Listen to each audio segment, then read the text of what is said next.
Hi everybody, welcome to the PHC Wrap Up Show from the NCHA Metallic at Futurity, brought to you by Badboonarising here today, and we're joined with Mr. Bradey Davis. Bradey, welcome. Thanks for having me. Glad to be here.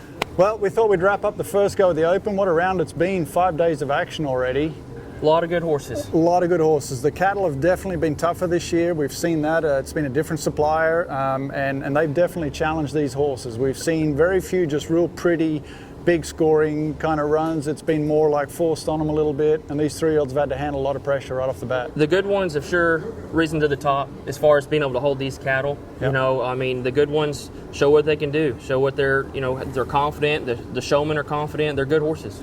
Yeah, and these guys, I mean, you know, these 3-year-olds are so well trained now, and you know, when they've cut these cows, you know, in practice pens and in pre-works, and so, I mean, they have seen cows like this before, but obviously it's just a little bit different from last year. Last year we started out with 30 horses with a 220 or better in the first go. Right now, I believe we've ended up with about 16 or 17 with 220s or better, so definitely a change in pace, but it's still been very strong, you know, and absolutely good horses. The good horses, like you said, the cream has still risen to the top. Exactly. You know, and just when you think these horses can't get any better, oh my gosh, the next Futurity just gets better and better. Yeah. You know, these horses can do so much more. They're so much smarter. We put more responsibility on their plate for them to handle, and they take it and they just go on and they do good. Yeah, and I think, you know, there's these 3-year-olds, some of them will fool you looking like 5- and 6-year-olds, and especially on the third cow. You're seeing these guys, first cow, obviously it's the first show. They're not sure what they have until they put their hand down in this big pen with the bright lights, but we're seeing as the run develops, it's cool to watch. Yeah, I mean, some of these guys, one run that sticks out to me was Corey Pounds, and we're going to see it here in a minute. I mean, he showed it like she was 5. Right off put his hand down, immediately starts showing her. You know, just good horses, and these riders have confidence in them. I mean, it looks great. Yeah, and the bubble this year, 213.5 to make it back to the second go-around, which is also a little bit less than last year. Last year we saw a record 214.5 to go back, so it was definitely a little bit tighter, but it's still a pretty hefty score. It wasn't easy to get that 13.5 for a lot of people, I promise you. It was tough. Yeah. Well, let's go right into the day one results. So starting off, we had in the first set, 4th horse, Mr. Austin Shepherd on board the mare Would She Be Magic, scoring a 222.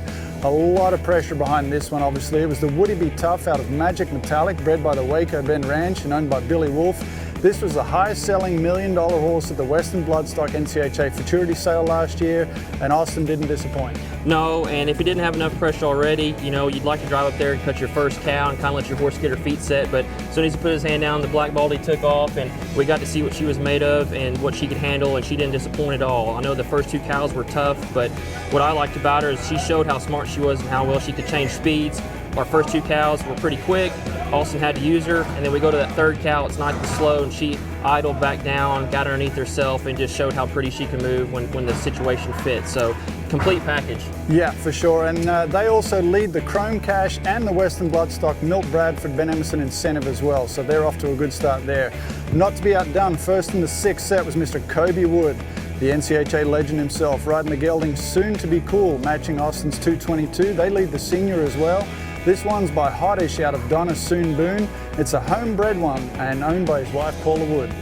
Typical Kobe run to me. You know, his horses are so trained and confident. He's not going to step up there and try to cut something soft to get his run started. He knows what he has. When he crosses that timeline, he's going to show you what he's got.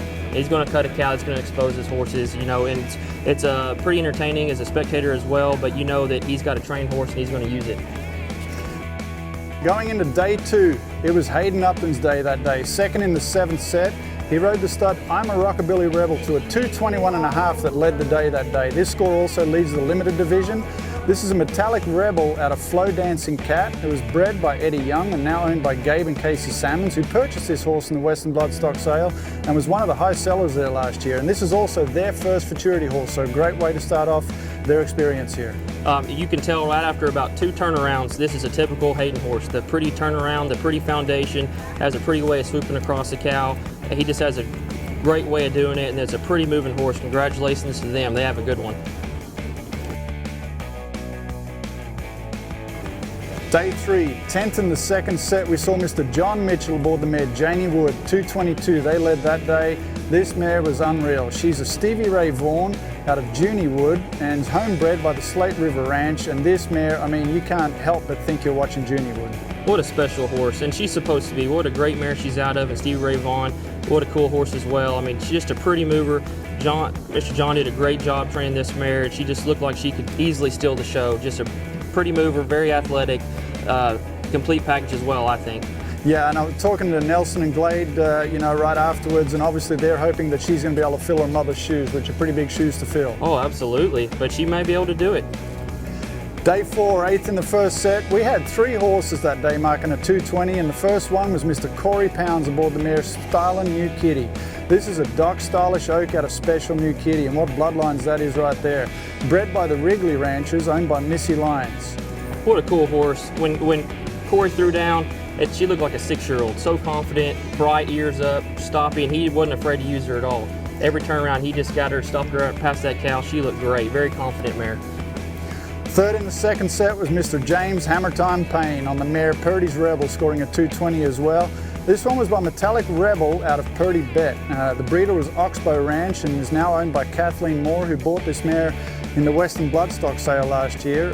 Corey Deal's the one that put her through the sale, and boy, this mare's just kept going and doing really good with James. Oh, Hammer, he's such a consistent trainer now. Every year he comes to Futurity with a bunch of trained horses, does a good job showing his horses, and they all look really confident. This was a good run, pretty moving horse, and they're going to have a lot of success. Yeah, and then towards the end of the day, it's never over until Russ Westfall goes. We all know that. Next to last in the last set of the day, he came down there on a mare called Atacapis, scoring a 220 as well. This one's by Kit Kat Sugar out of Plain One Time, bred by Regilio Farms and owned by James and Gay Carnan. Really cool horse, super cowy, and another typical Russ Westfall horse. Isn't afraid to go stop a cow. Go up there and go show your horse. Plenty of move, very bright on a cow. And a shout out to Zach Rogers, who brought this horse to the 2-year-old sales, doing a good job. Also started Rosendale Pepto. I'm pretty sure he has a really good hashtags filly for the 2-year-old sale this year, but Russ did a great job with this mare and wasn't afraid to go show her as well. Yeah, and that brings us into day 5. Second horse in the 4th set was Mr. Dirk Blakesley, riding the gelding Hell Yeah, 221.5. This one's by Kit Kat Sugar out of Summer Stays Here, bred by Nacho's Quarter Horses, owned by Gregory Williamson. What do you tell us about this one? If you want to come watch a stopping horse, come watch this one. That second cow, he was leaving 11s all over the arena. I mean, could go and get it. And for a 3-year-old to handle a cow like that at his first show, oh my goodness, just so much confidence and could just get gritty and go hold the cow. Very cool horse. Yeah, great to see Dirk doing good here again. You know, he always comes with some quality, and you can never rule him out. Second in the 5th set today, Mr. Adan Banuelos on the Stallion Metallic Hottish, making a 221.5 as well, matching Dirk's score. A lot of buzz about this one. It was a Hottish out of Snow Me the Ray, bred by Terry Brown, owned by Jim Good. Super cool moving horse, super talented, looks very strong in those stops, big athletic turnaround. Definitely going to be a contender for this year's Futurity, and Adan's always a contender as well, so we're going to see this horse plenty.